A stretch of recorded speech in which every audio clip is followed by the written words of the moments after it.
Bonsoir. Nous vous réitérons nos salutations à tous et à toutes et commençons ces propos par des mots de remerciement. Remerciement par rapport à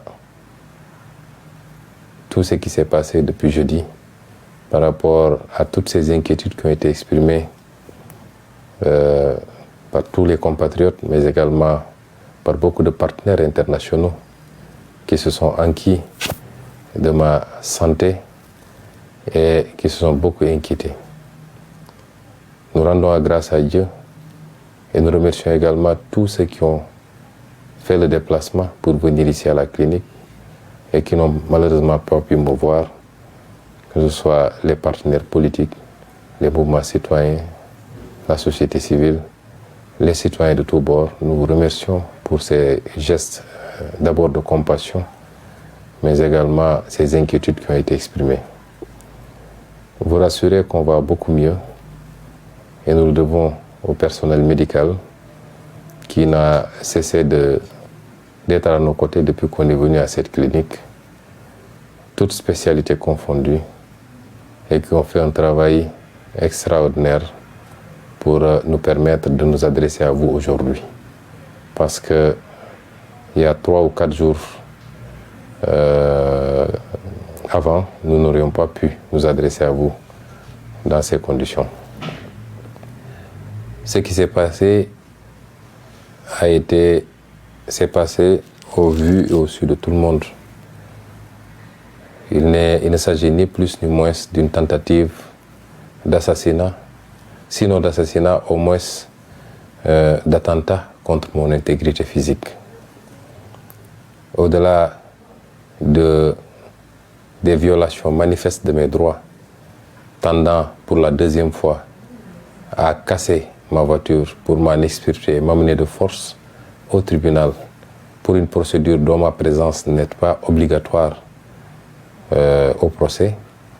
Au-delà donc de cette violation flagrante de mes droits, au plan humain, ce qui s'est passé n'est ni plus ni moins une tentative, sinon d'assassinat carrément, au moins d'atteinte à mon intégrité physique. Ma voiture a été cassée et caillassée. J'ai été brutalisé, mais le pire, c'est que les agents de la police et de la BIP particulièrement m'ont aspergé d'un liquide à bout portant, un liquide extrêmement toxique qui produit des effets aussi bien respiratoires, des effets au niveau des yeux également, de la vue donc, des effets cutanés au niveau de la peau, mais également des effets au niveau de l'appareil digestif. Ce produit, nous ne savons pas encore exactement de quoi il s'agit, même si les médecins soupçonnent un produit particulier. Les habits ont été envoyés hors du pays pour les besoins de l'analyse, puisque malheureusement, il nous a été dit que les analyses ne peuvent pas être faites au Sénégal par nos laboratoires. Nous attendons d'un moment à l'autre certainement les résultats. Rien ne justifie cette brutalité, si ce n'est une volonté de me nuire physiquement. Et ce n'est pas la première fois que cela arrive.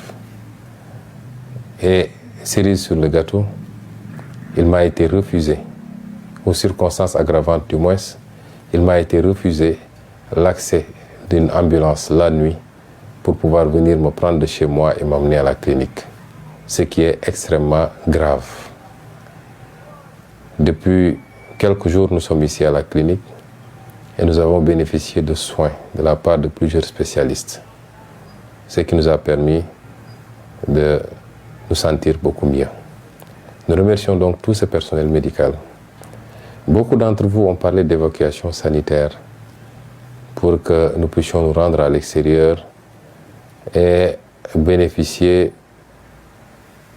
pas forcément d'une meilleure expertise, mais de plateaux médicaux beaucoup plus élevés. Je vous remercie pour cette sollicitude. Je vous remercie pour les soucis que vous faites pour moi. Mais je considère qu'une évacuation sanitaire ne peut pas être à l'ordre du jour pour 2 raisons. La première, c'est que nous faisons confiance au personnel médical sénégalais qui est très compétent et qui est en train de faire un travail. Si ce personnel médical considérait un mois ou un autre que la situation exigeait une évacuation, nous examinerons évidemment cette possibilité. Mais pour le moment, nous sommes entre de bonnes mains et nous nous faisons traiter. La deuxième raison est d'ordre politique. Chers compatriotes, le combat se déroule ici au Sénégal.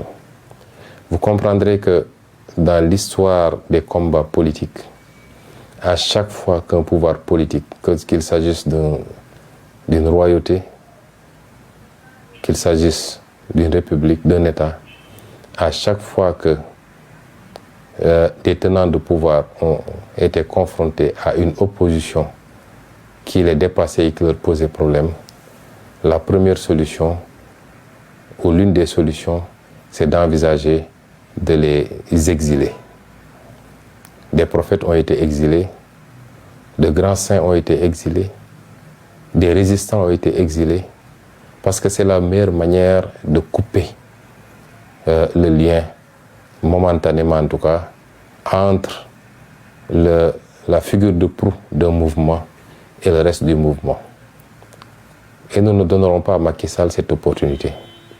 Et je voudrais dire à tout le monde qu'une fois sortis du territoire, ils peuvent avoir des instruments juridiques pour rendre mon retour beaucoup plus complexe et beaucoup plus difficile. Le combat se passe au Sénégal. Et il se passera, il se déroulera, il s'organisera en parfaite symbiose entre tous ces combattants, que ce soit ceux qui sont au niveau du top management, dont moi-même, ou alors ceux qui sont à la base et qui mènent le combat, de tous les citoyens sénégalais, de tous les patriotes. Et cela transcende les partis politiques, ça transcende les mouvements. C'est aujourd'hui un combat pour l'avenir de ce pays. C'est un combat pour la survie de notre patrie. C'est un combat pour la sauvegarde de notre démocratie, largement compromis par Macky Sall et son régime dictatorial. Et c'est pourquoi je resterai ici, au Sénégal. Et je continuerai le combat à vos côtés. Je voudrais simplement dire que la stratégie de la terreur de Macky Sall ne passera pas. De mars 2021 maintenant, énormément de gens sont tombés sous les balles de la police et des milices privées de Macky Sall. Aujourd'hui encore, à Bignona, dans le sud du pays, un jeune garçon a été fortement abattu d'une balle à la tête par les forces de défense et de sécurité. Je voudrais interpeller la communauté internationale que ces agissements constituent, in fine, des crimes contre l'humanité et que tôt ou tard, Macky Sall devra rendre compte, soit devant une juridiction nationale ou auprès des juridictions internationales, de ces crimes qui ne peuvent en aucun cas être impunis et qui ne sont justifiés que par son désir de faire coûte que coûte un troisième mandat et d'éliminer des adversaires politiques dont moi-même, Ousmane Sonko, considéré comme son principal opposant. Ce qui s'est passé est très grave et je dis à Macky Sall de prendre sous toutes ses dispositions s'il est prêt à attenter à ma vie, parce qu'à chaque fois, je lui opposerai la même résistance à chaque fois qu'il voudra violer mes droits les plus élémentaires et à chaque fois qu'il voudra procéder à une brutalité policière pour m'imposer soit un circuit, une trajectoire à suivre ou alors m'enfermer chez moi. Et c'est pourquoi j'en appelle à tout le monde, à tout le peuple sénégalais. Et j'en appelle également à tous les partenaires du Sénégal. Parce que ce qui se passe au Sénégal nous amènera forcément vers des lendemains très incertains. Nous ne reculerons pas. Nous mènerons la bataille jusqu'au bout. Coûte ce que ça devra coûter, mais nous n'accepterons pas que Macky Sall et son petit groupuscule, extrêmement minorisé au Sénégal, nous imposent leur dictat. Je vous remercie pour votre aimable attention.